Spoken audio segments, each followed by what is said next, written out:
Hello, hello, hello, and welcome to the CDFM study group. I am Helen Thomas. At today's session, we're going to be going over fiscal law. I say fiscal law 101 because what I'm going to try to do today is to go over the different information in module 1, competency 1, 2, and 3 that includes fiscal law information. If you're utilizing the 2024 study guide, you will see that there is no longer a section specifically dedicated to fiscal law. The fiscal law is rolled up into the different competencies. So you have to be able to identify what that information is. All right, so the basic idea behind fiscal law is simple. Congress needs to tell us what we can and cannot do with the funds. Why does Congress have the ability to tell us that? Anyone could answer. So the expenditure of public fund is only proper when authorized by Congress. Why is it only proper when authorized by Congress?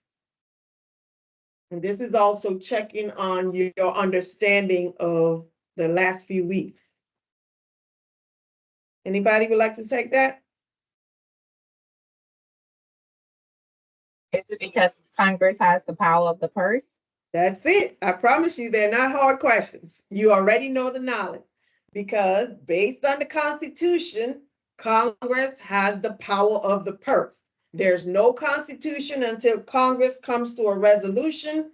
That's the House and the Senate. They have that one bill that goes to the president signs it, veto it, and Congress can override if 2/3 can agree. So the basic idea is because in other standards, you can say, well, it doesn't mention that I can't do XYZ in the standard. You can't do that with money. So constitutional authority, and we touched on these the last few sessions. Under Article 1, Section 7, it gives Congress the power to raise revenue and dictate how the bills will pass from Congress to the president. So what that means is the step where it says the president has 10 days to sign the bill or return it, that is covered under Article 1, Section 7. Article 1 lets you know that it's addressing the legislative branch, Congress, legislative, executive, judicial branch. Congress is in the legislative branch, aligned with Article 1 of the Constitution. The president in the executive branch, Article 2, and the courts is in Article 3. That's the judicial courts. And then under Article 1, Section 9, Clause 7, it says if Congress does not appropriate funds and we do not have a temporary appropriation, the government will shut down because the Congress or the Treasury will not be able to issue funds. So no money can be drawn from the Treasury, but in consequence of appropriations made by law. So that means I must have an appropriation law before any money can come out the Treasury. Any question thus far? Okay, when we talked about internal control, we talked about the GAO Green Book dealing with internal control. The GAO Red Book deals with the principles of federal appropriations. So that's your most authoritative source on the appropriated funds. GAO works for whom?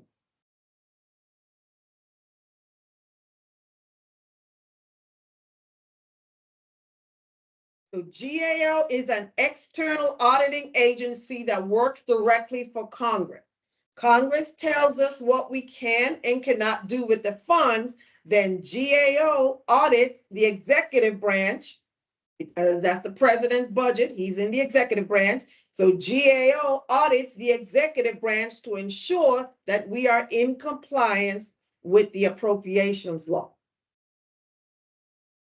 So let's look at the difference between the Authorization Act and the Appropriation Act.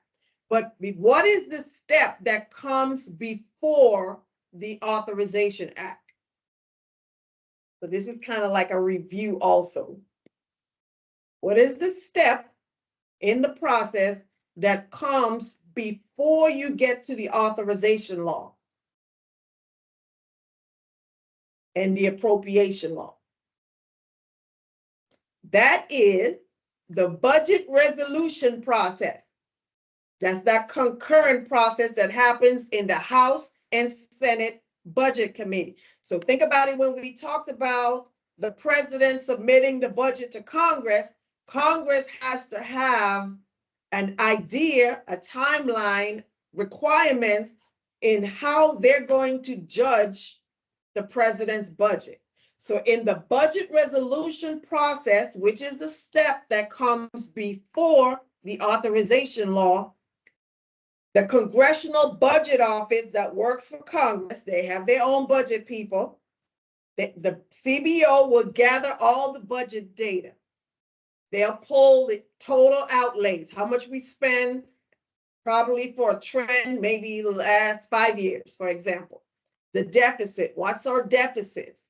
What's our revenue? How much did we take in? Expenses. All those things are pulled by the CBO. The CBO presents it to the House and Senate Budget Committee so that they can then determine the guidelines they're going to use when reviewing the president's budget. That's in the budget resolution process. So when you submit your POMs, Program Objective Memorandum, that's your programs that you are requesting for the next fiscal year, your POMs get pushed to the authorizers. What is the name of the House and Senate authorizers? The ones who review the authorization or the programs. Which House and which Senate?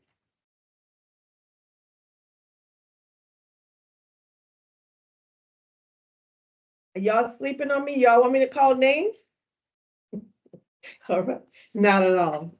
All right, so the House and Senate Armed Services Committee is responsible for the authorization process. The authorization process ends with that bill going to the president for the president to sign for it to become law. Whereas the budget resolution process did not have to go back to the president. It's just a process.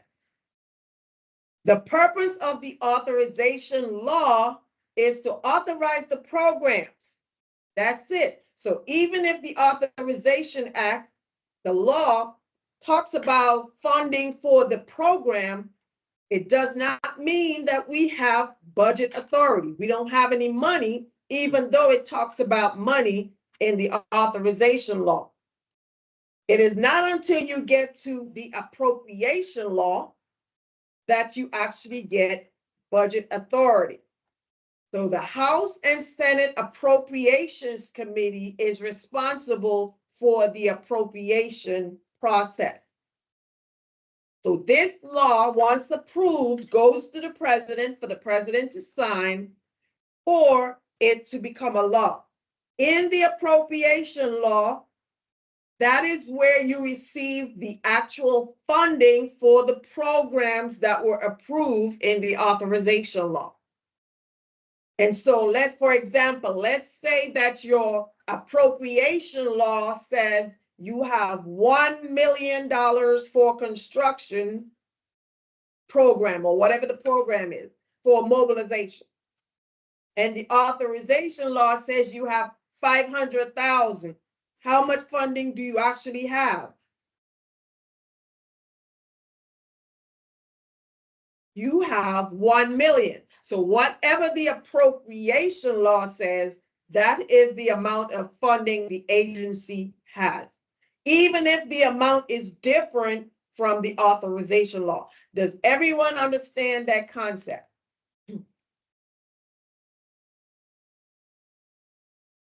Yes, ma'am. Okay, thank you. All right. We also touched on how a bill becomes a law. It is introduced by three entities. What are the three entities that can introduce a bill? We said it was the president. President, Go ahead. What's the other two? A member of Congress, Member and a or committee.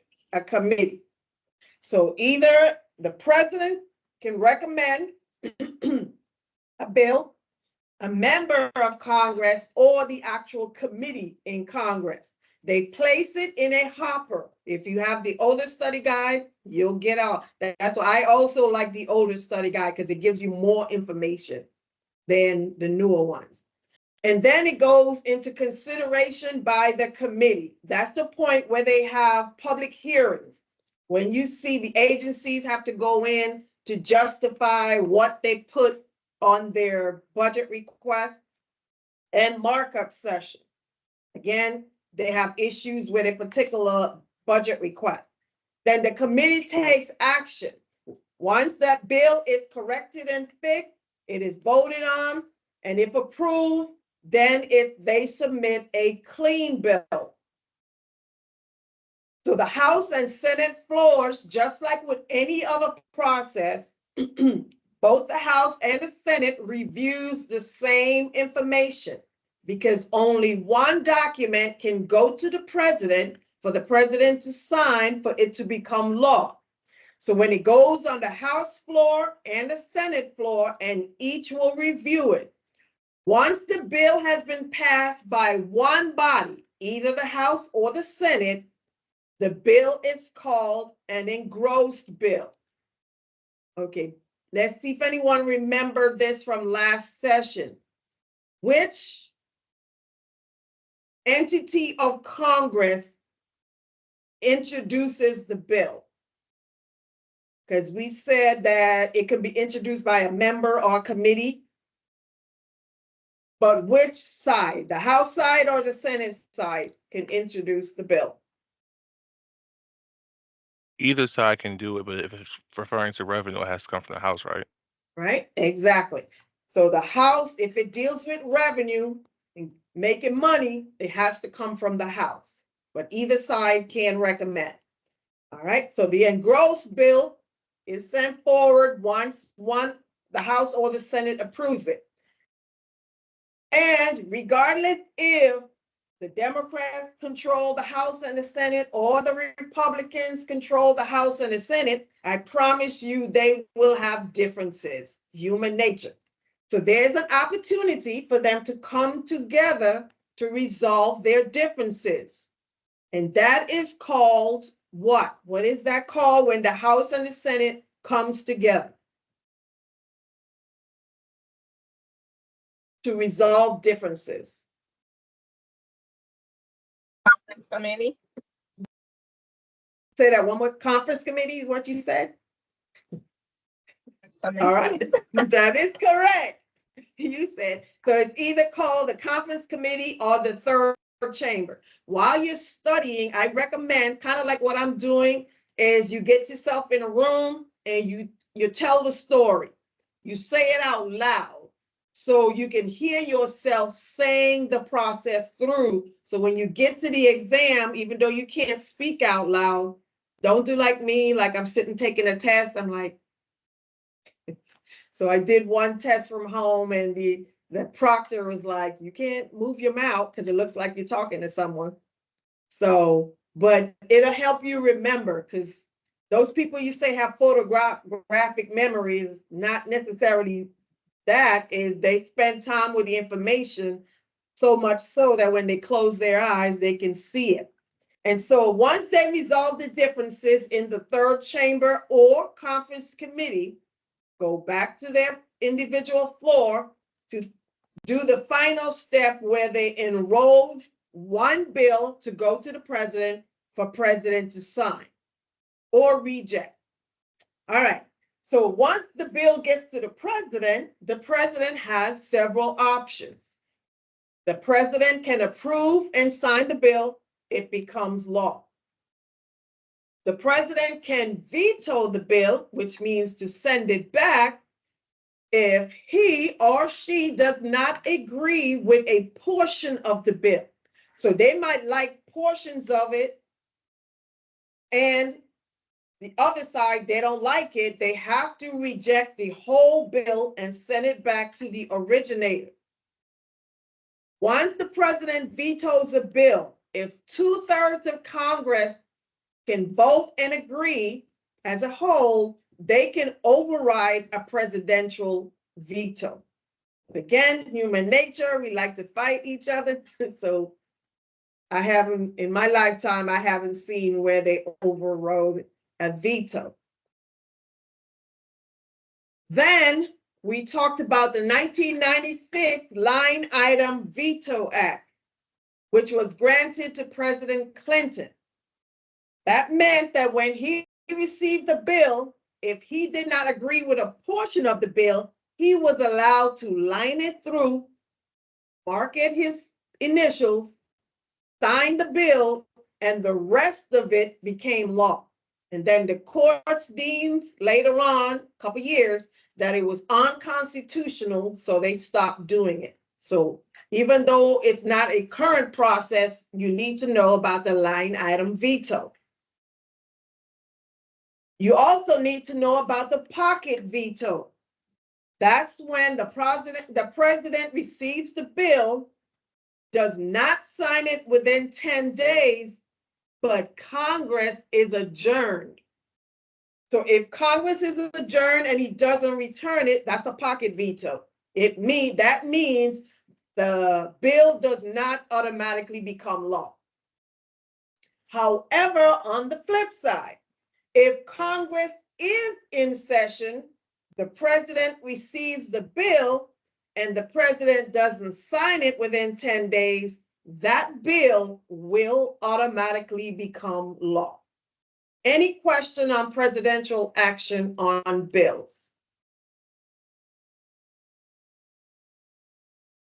As I mentioned, because I'm pulling from different areas, the topics are going to go in different directions. So let's talk about appropriations. So there are about 12 appropriations that Congress approves every year. What are the 3 specific appropriations that are related to the Department of Defense? Does anyone have an idea? So of the 12, there are 3 specific ones that the Department of Defense have a buy into. They are the defense budget or defense appropriation, military construction, veterans affairs, and energy and water development.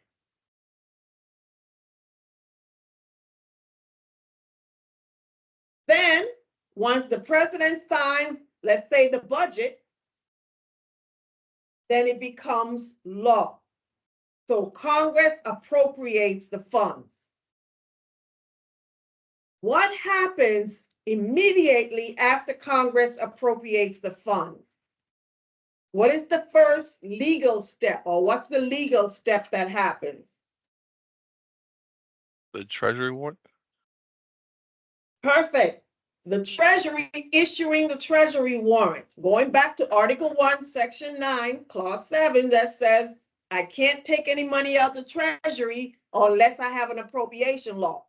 So immediately after Congress appropriates the funds, even though the president signs it, the budget is theirs, the funding is theirs, the Treasury issues the Treasury warrant. Was it simply a notice of the account's been set up, we've received authorization for the law, you can start spending the funding once you get your allotment, once you get your apportionment. So just because Congress appropriates the money doesn't mean we have any money where we are.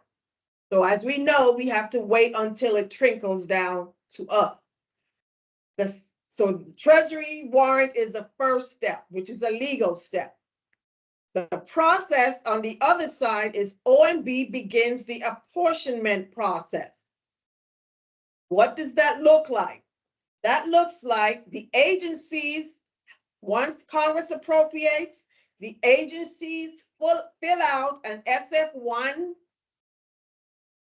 132. Okay, I just saw something. I put 182. That's that training document.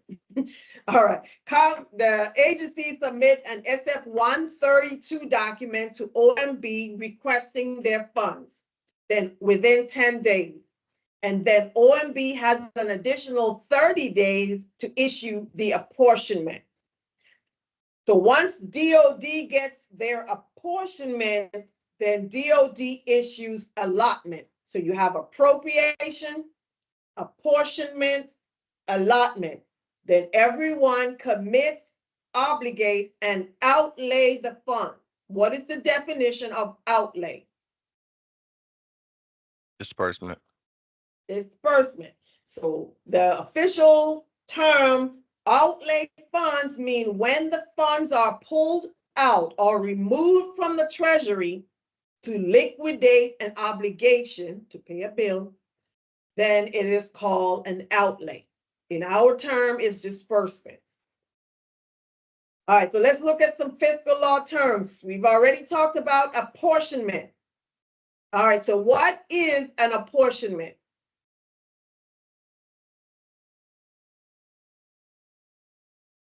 What does it mean when I say apportionment? It's the money that comes from the treasury to an agency, correct? Okay, I didn't hear my key word. Okay, you're in the right ballpark, but I didn't hear my key word, apportionment, because I have to know the difference between appropriation, apportionment, allotment. So true, funding is coming down, but the who has to be listed. That's my key word, apportionment. So who apportions funds? OMB. OMB. So that's how you're going to know the difference, because they're all doing the same thing.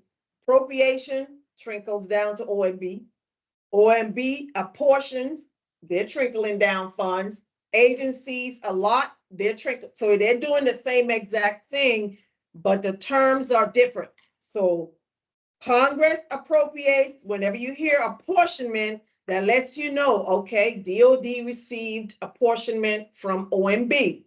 That's just a distribution of the funding. We talked about you can't spend government funds or taxpayers' dollars unless you have the budget authority to do that. So the appropriations and the subsequent funding flow is what gives us the budget authority to obligate government funds. What is commitment and obligation? What does those terms mean? Commitment is the administrative. Okay, what is obligation? All right, so obligation is the legal. So commitment just means I set the money aside for this contract. It's been committed. I can cancel it, no issues. Obligation means I have a full-fledged contract signed, sealed, and delivered. Now I've legally bound the government to pay for this goods or services being received. So that's the legal reservation of funds. We talked about outlay. What does it mean to augment your appropriation? Can we augment our appropriation just out of the blue? I don't like how much apportionment I receive. Can I take money from FY20 to do FY25 actions? Talk to me about augmentation. Okay, let me help you. Let's say for the military personnel, if they lose a gear, they lose a helmet, they have to pay for that helmet. So if they lose the helmet and they go into the office and pay for that helmet, does that organization get to keep that money? Can they augment what they already received with that payment? Any thoughts? And unless they have authority to do so. Okay, they can't. So you might say, Well, the agency had the helmet on, they received funding, got the helmet, signed it to the soldier lost it, and now the soldier paid for it. But when the money is paid, because when the soldier loses it, what happens, it's taken out of the property book once the soldier pays for it. So you don't get the money back. So you must have the statutory authority to do so. Whatever you do with funding, that's the general rule. And someone asked me, what's the statutory authority? What does that mean? It just means you have to have in law, in a policy, in executive order, there must be something legal that gave you the right to do what you did with those funds. Let's talk a little bit about continuing resolution. We said that if we don't have an appropriation law, Congress can issue or get a continuing resolution. What is the importance of a continuing resolution? Okay, that's an appropriation law. What is the difference between having a regular appropriation law and a continuing resolution? Let's talk about CRs, because since look like we might be on one the whole year or shut down. No new starts. No new starts. So that's one restriction. What's another restriction under continuing resolution?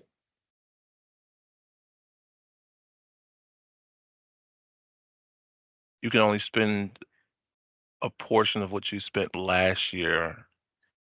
Okay, so you are restricted to the same rate of operation from the previous year. So let's say January last year, we executed $5 million. You should not be at $8 million this year because we're still under a CR. So you use the previous year as your guideline. Another thing about continuing resolution is it has timelines. Restriction, like this one goes, I think, to 14 March. Current one we're under. That also should mean that things like travel, we should not be approving travel past the 14th. There's some contracts you have to enter into based on previous, but those things that we can't control, you should not be entering into a lot of obligations past the CR. So just think about everything you know about CR, other than it's a temporary appropriation act, it's a stopgap, because a lot of people just throw those buzzwords, and then when you see the test and it's got like a paragraph of stuff in it, that means you have to know a little bit more about continuing resolution. As we mentioned about budget authority, we got to have budget authority to spend money, just like the contracting officers have contract authority. They have the legal right to enter into obligation. I threw in, because I didn't see it in the newer book, the Feed and Forage Act. That's 41 U.S. Code 6301. All right, let's see if our star student who already took module 1 can help us. What is the Feed and Forage Act? 41 U.S. Code 6301. Any ideas, or did you see it?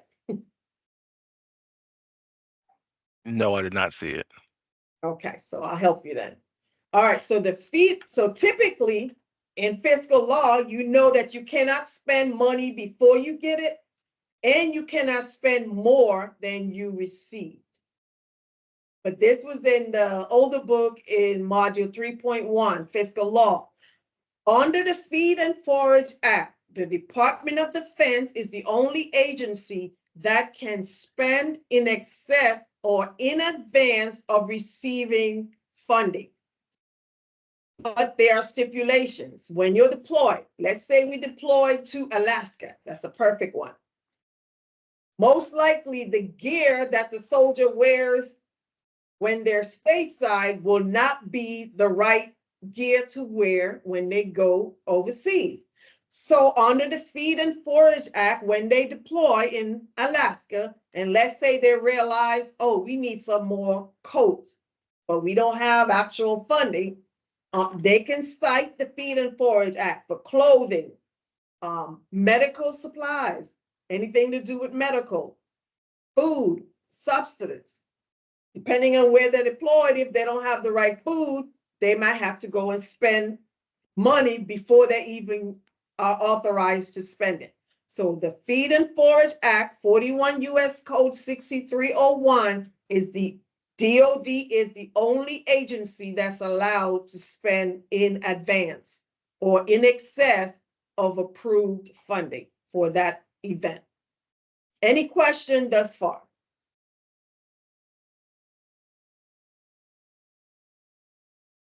All right, let's talk about earmarking, the concept of earmarking.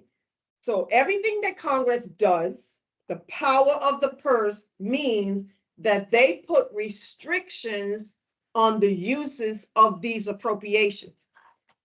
So they may put on the appropriation, they can put terms such as not to exceed, not less than, exclusively. What is another word for not to exceed?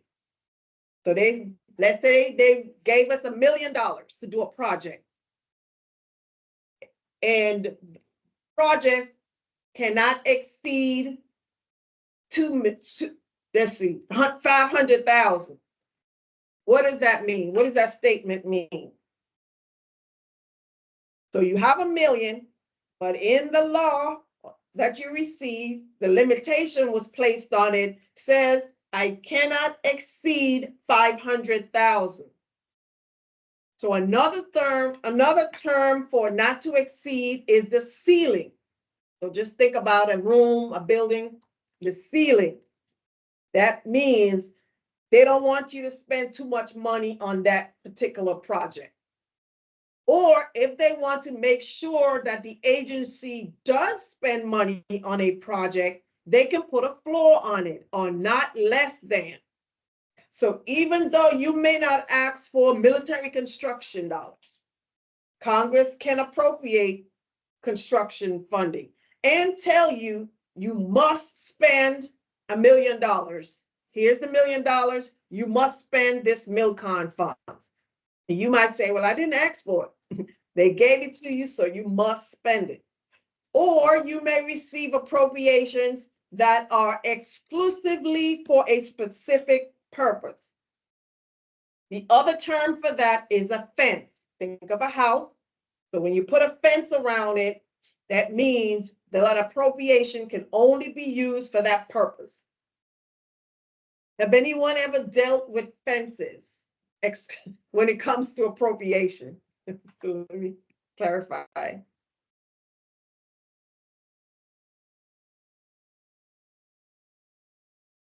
Okay, thank you. All right, let's moving on. Legally available. So that term means the obligation occurs when within the timeline of the appropriation. Because as we talked about a few weeks ago, every appropriation has a specific timeline when you can enter into new contract. So if you are within that window, that appropriation is legally available. But however, the purpose of the spending must be authorized. You can't just go and do whatever you want to do. It's got to be legally available. The obligation must also be within the amount established by law. So those are just things we should already know, but it's stated in the fiscal law, so I thought I'll put that out there. Then we talked about I think last week or a few weeks ago, I don't remember.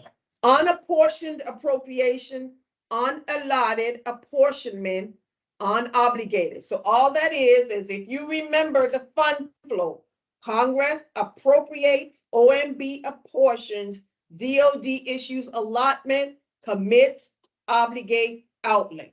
Know the funding flow. So if they say unapportioned appropriation, that means I have the appropriation, Some of it's been apportioned, but not all of it. So it's asking me for the amount that is not apportioned. And so if you review that section, so I'm not going to spend much time on it. Another restriction that Congress places on the appropriation based in fiscal law, which we already touched on, is purpose, time, and amount. Every appropriation has a specific purpose for which they are used for, a timeline in which you can enter into new contracts, and the amount that you receive. So when we deal with funding, we have two types of responsibility. You have either a fiduciary responsibility or a pecuniary responsibility. What is the difference between fiduciary and pecuniary responsibility? What are you certifying? If you're certified and I say you have fiduciary responsibility, what are you doing when you're certifying with fiduciary responsibility? Is that funding, the certifying funding? Okay, elaborate on that for me. I'm certified funding. What am I doing in that process? Put it in your own words. Gotta think about it. Okay, so am I just certifying that I have the money? What else do you have to certify? What are you also looking at?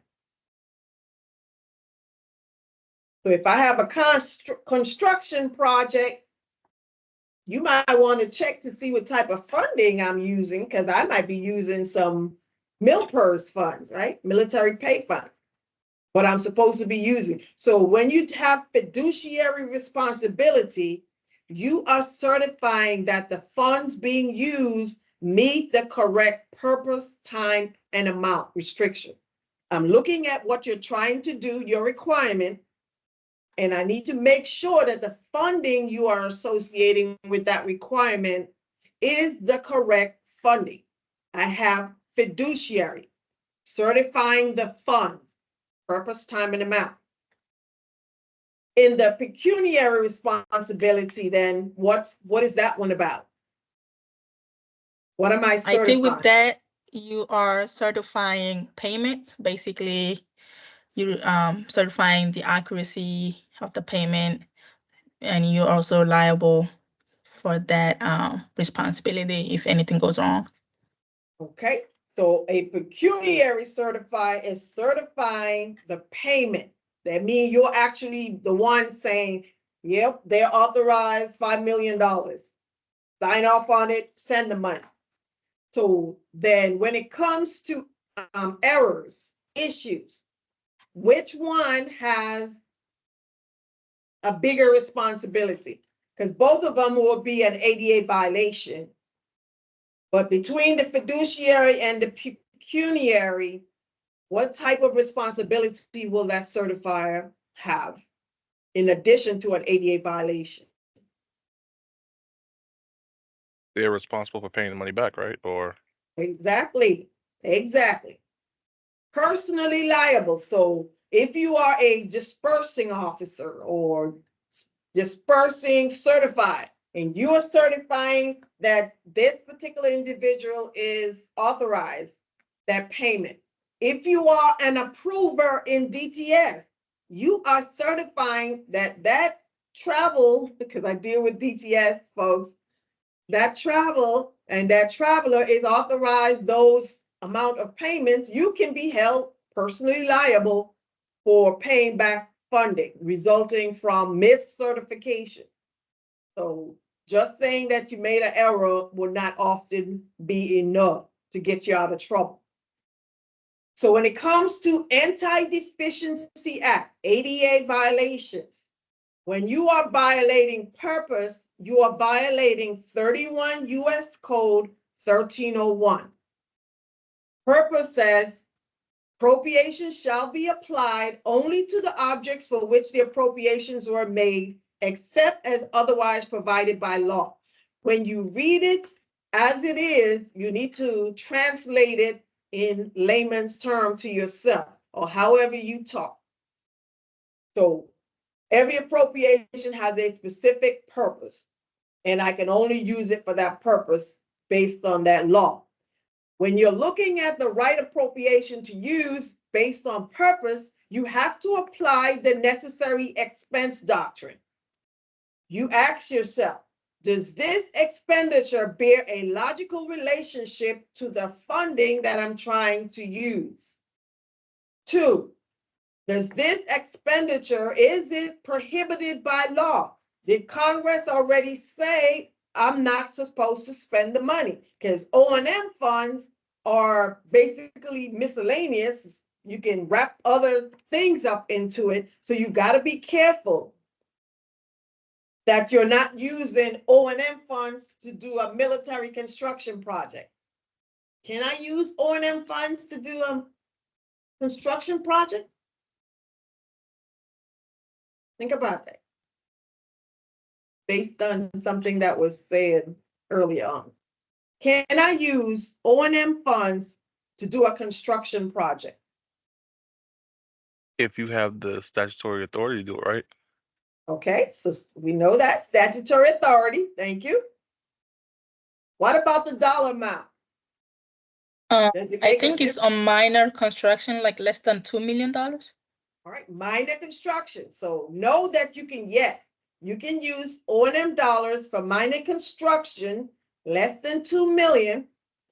And also, if you have a procurement type and it's less than 250,000, you can use O&M. You don't need procurement funds, but you make sure you read up on it if not things that you deal with on a regular. And the third part of the necessary expense is expenditure must not otherwise be available through some other channel. Don't just go out and get a new contract for everything that you do. Is there a supply process that's already in place for you to get those items? So you have to look at all of that. So the necessary expense doctrine. So that's purpose under 31 U.S. Code 1301. Then time is 31 U.S. Code 1502. It reads, the balance of a fixed term appropriation is available only for payment of expenses properly incurred during the period of availability or to complete contracts properly made within that period. That means if the timeline for that appropriation says it's a 1-year appropriation, and that means the next fiscal year, that appropriation has entered the expired state. I cannot start a new contract using that prior year funding. I have to have already had a contract in place to be able to make adjustments to the contract in the new fiscal year. But I cannot use it for doing, if it's not during the period of availability. Obligations can be made after an appropriation expired. So that's exactly what I stated. As long as you have that contract already in place, even before you make the payment. So you have to apply the bona fide needs rule. Bona fide needs basically says that you use current year funds for current requirements. As with everything, there's an exception to the bona fide needs rule. And that exception says, let's say I have a contract that starts in September. I don't have to wait until October to get new funding to start that contract. I can use current year funds to fund that contract, even if it crosses fiscal year. Because the bona fide need says my requirement is 1 September of that year. So you have to look at lead time. How long is it going to take that contractor to get me the item? If I need the item in October, I cannot wait till 1 October to get a CR or an appropriation law If the lead time takes 30 days, I might have to make that payment in September using current funds. So long as you can explain all of that, that's lead time. Stock level.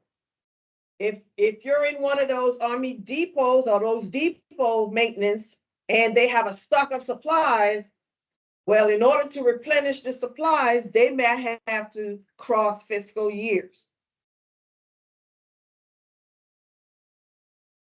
Training. In most instances, the entire cost of a training is incurred in one fiscal year, even if it crosses. The difference then is if you do your travel. Your travel is usually broken down from fiscal year to fiscal year. But when you're paying for the training, if the training is in September and it goes to October, you're paying for the whole training in September, even though it crosses fiscal year. So any questions on the exceptions to the bona fide needs rule? Okay, I don't hear any questions. All right. So appropriations, time limit. Let's go over those. We have expense type appropriations, which is MILPERS and O&M. They are annual 1-year appropriations. So we have annual, we have multi-year, and we have no-year types of appropriation. So the expense type ones are MILPERS and O&M. Then we have RDT&E, which is a 2-year appropriations. Then the next series are investment type, that's procurement and military construction. Procurement is a 3-year appropriation, and shipbuilding conversion Navy is a procurement, but it is a 5-year appropriation. The no-year type does not expire. So the one no-year funds that we deal with in the Department of Defense is a defense working capital funds. And I think I go into a little bit more detail on that later on. If not, I'll come back to it. So if I forget, y'all remind me. We need to talk about working capital funds. So what does those timeline mean? When I say MILPERS and O&M are 1 year, RDT&E 2-year, procurement 3, what is the significance of those timelines? Why are they important?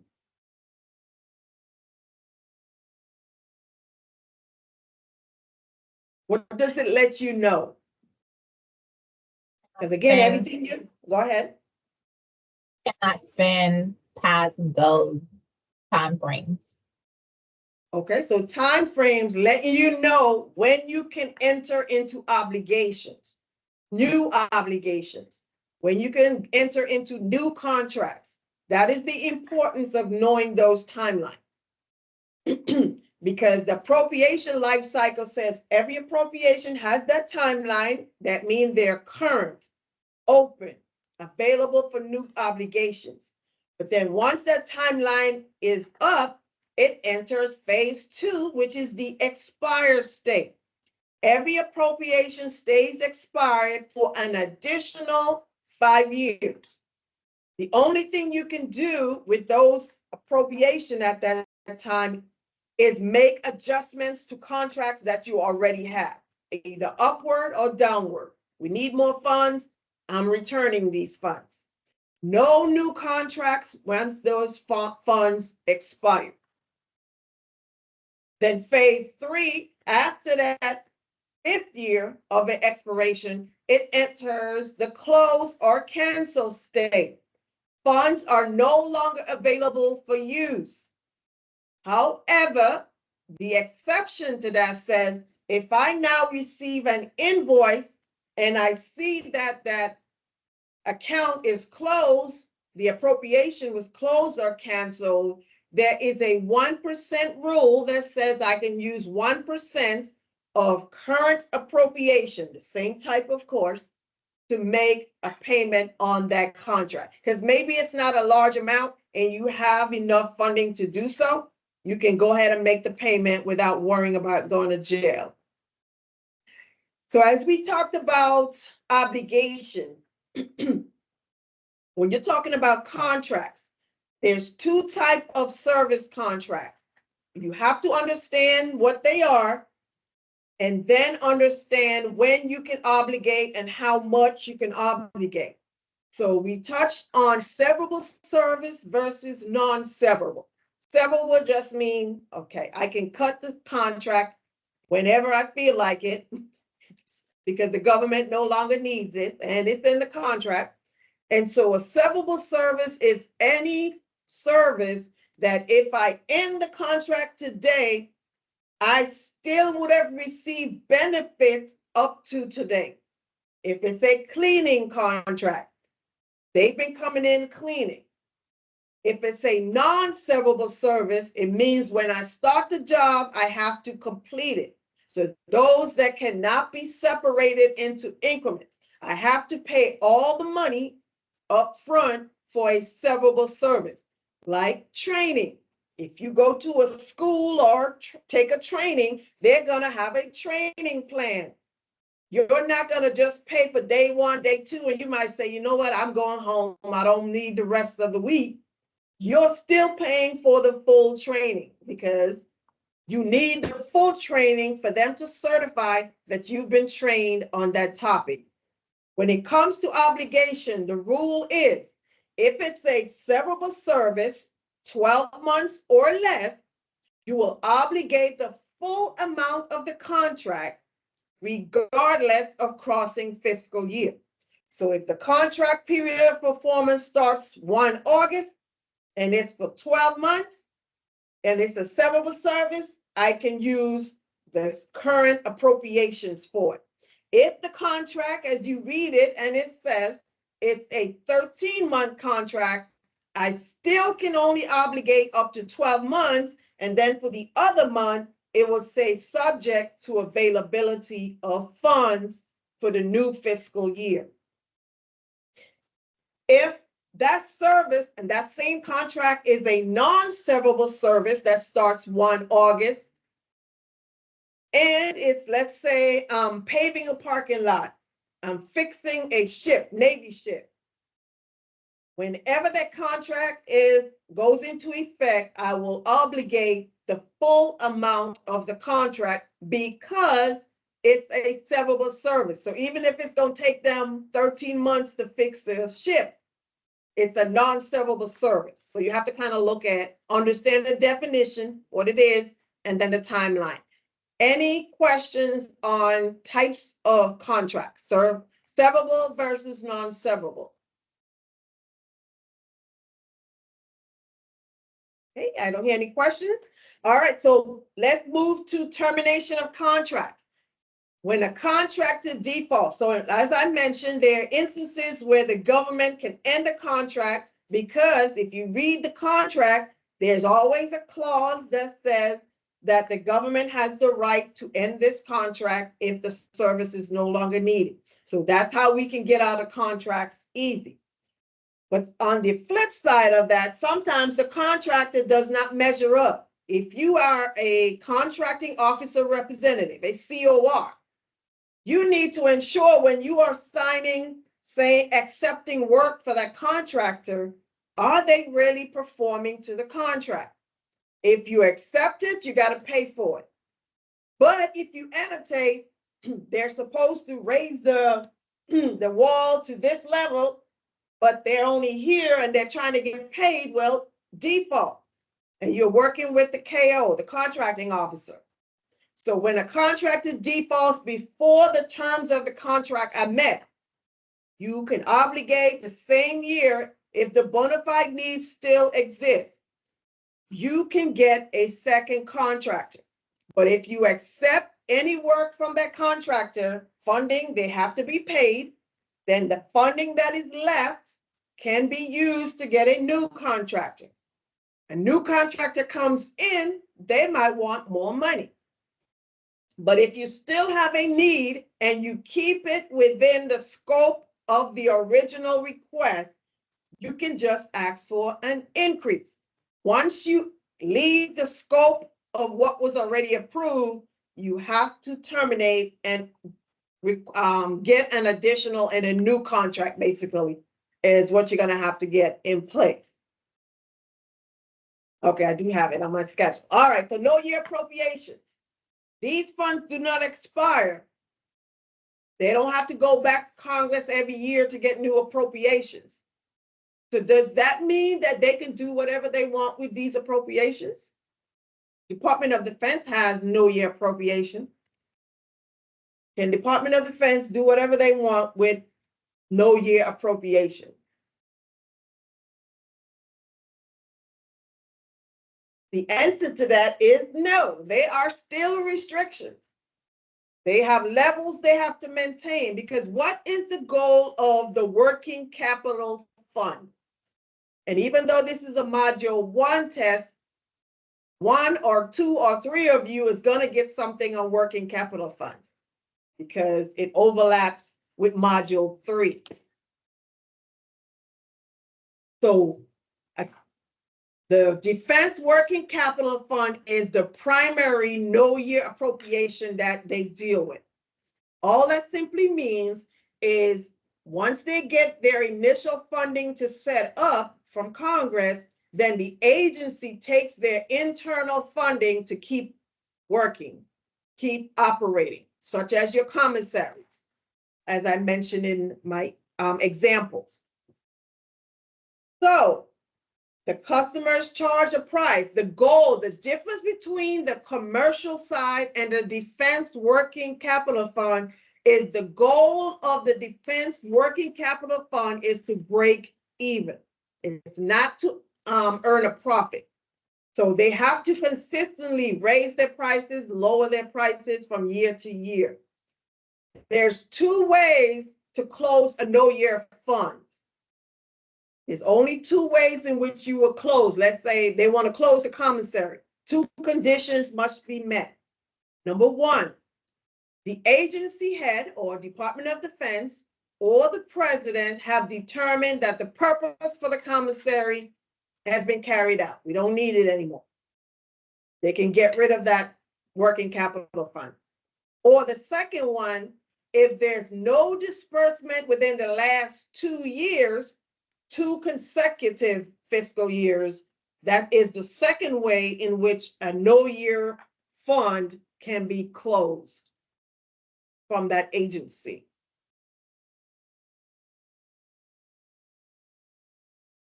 And then that was time. And now amount, because purpose, time, and amount. So amount, there's 3 different ones that we focus on in the CDFM. 31 U.S. Code 1341, 1342, and 1517. That's again 88 violation. So 31 U.S. Code lets you know that's an 88 violation, but you can't just say, oh, that's an 88 violation, because the next question is going to be, well, what am I violating? Am I violating purpose, time, and amount? Then the next question after that will be, how am I violating amount? Because amount has 3 that we deal with. So 1341 says, I cannot obligate or spend in advance or excess of an appropriation.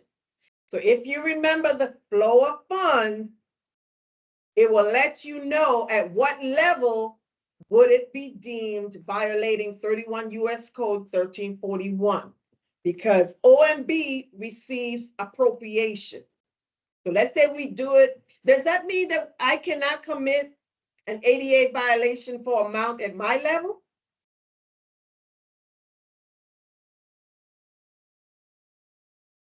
I don't get appropriation. So does that mean I cannot violate 1341? What are your thoughts on 88 violations?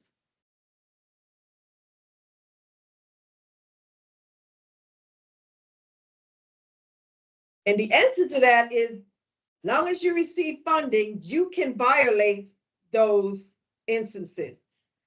What typically will happen is your hire, if they have the funding, if you can fix the problem by getting the right amount of funding, then your hire will try to fix it. But let's say you were supposed to use procurement funds in a certain amount. Okay, let's go back to the amount. Let's say the procurement was 300,000 and you use O&M. Well, that is a violation of amount because the amount says, and the purpose, because both of those says I'm supposed to use procurement funds. If your hires do not have the ability to fix, nor do they willing to fix, you just committed an ADA violation. So it doesn't matter what level, because eventually it's going to trickle back up to the fund holders. So 1341 says I can't spend in excess or before receiving appropriation. 1342, 31 U.S. Code 1342 says I cannot accept voluntary services. To add more information, so you can't just kind of like what Mr. Lincoln says, you can't just drop some buzzword and think that's going to be enough. You got to understand. I cannot accept voluntary services unless I have the statutory authority to do so, such as I think Red Cross volunteers. There's some type of law that's already in place for them to have volunteers. If the position is a paid position, that's another restriction. I cannot accept a volunteer. Hey, I'm waiting on starting my job. I would like to come in and I'll help you guys do your ULOs, your unliquidated obligations, so I can keep my skills up until I actually start the job. You can't do that. For a paid position, you cannot accept voluntary services. And then the final one is 31 U.S. Code 1517, which says I cannot obligate or spend in advance in excess of apportionment or reapportionment. I gave you more apportionment. So reapportionment. So in essence, who will actually be in violation is the Department of Defense. And the rest of us that falls under Department of Defense, yes, we can also violate 1517 as the individual, but it'll be under the Department of Defense. Any question on amount and the ADA violations? Okay. There's some penalties. If you have an ADA violation and you couldn't fix it, your hire couldn't fix it or won't fix it, and you have been deemed in violation of the Anti-Deficiency Act, you can receive a fine of $5,000 or 2 years imprisonment or a combination of both. That's the penalties. So report even if you identify that it's an ADA violation and you immediately fix it. In some instances, if you know you can't fix it and it's not a true-fledged ADA violation, you might not have to do anything. But if you identify that, hey, this is an ADA violation, you have 10 days from discovery to report it.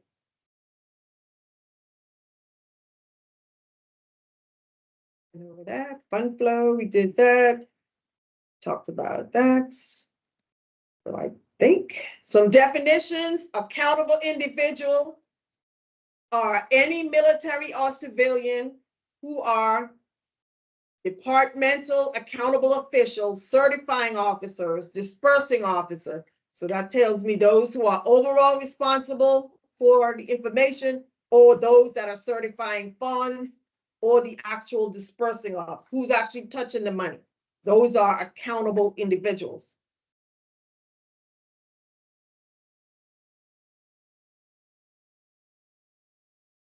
And it looks like I'm at the end of our review for today. So does anyone have any question on anything we talked about? And actually, you could take it all the way back to our first session. Any questions? All right, so this concludes the fiscal law portion of Module 1. And again, it's just a combination of fiscal law that's incorporated in competency 1, 2, and 3, and also from the older study guide module 3.1 that actually had a section dedicated to fiscal law. Fiscal law also includes when we talk about gifts, receiving gifts. If you're in the office and they ask them, hey, do you want to donate for this person leaving? You're limited to donating $10. You can accept a gift from if it's not a prohibited source, and let's say it's just a contractor that does business with you, the limit is the $20. So if they say, hey, I'll give you some Super Bowl tickets, which you know is more than $20, don't take it because you're putting yourself out there. So you have to look at those types of instances.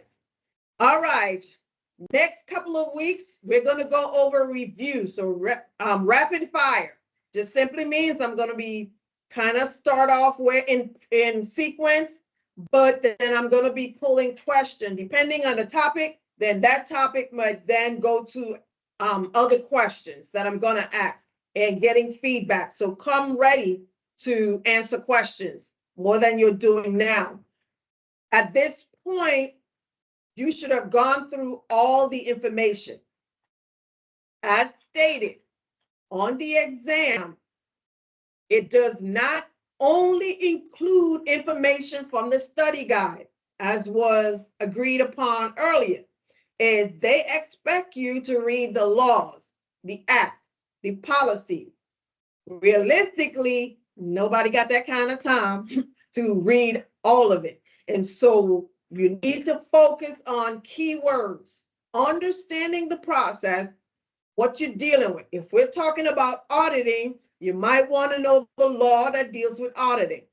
What's the law that says the president has to submit the budget to Congress, Budget and Accounting Act, and kind of read through, okay, what came out of those laws? The GAO is set up, or Congressional Budget Office. So those are the kind of things that you need to, bits of information that you pull in the process. If you study all of that and understand it, it doesn't matter if you don't open the Article 1, Section 7 of the Constitution and read it verbatim. It doesn't matter because you understand the important things that came out of that section. So if there are no questions or concerns, I'm going to end with today by saying if you have not already subscribed to our YouTube page, please consider clicking and subscribing to our YouTube page. And every time I upload the video, it'll send you an email to let you know that I've uploaded the new video. And please feel free, if you hear me say something that's incorrect or you have a question, type a comment. I do periodically go back in and check for comments to let me know what questions you have. Or if you blatantly hear me say, that don't sound right, I don't have an issue. Just be respectful. Hey, Miss Helen, you might want to check out this topic on your video. And then I'll go back and check it out. So this is Helen Thomas and the CDFM Study Group. I'll see you guys again next time. Thank you all for coming by. Thank you.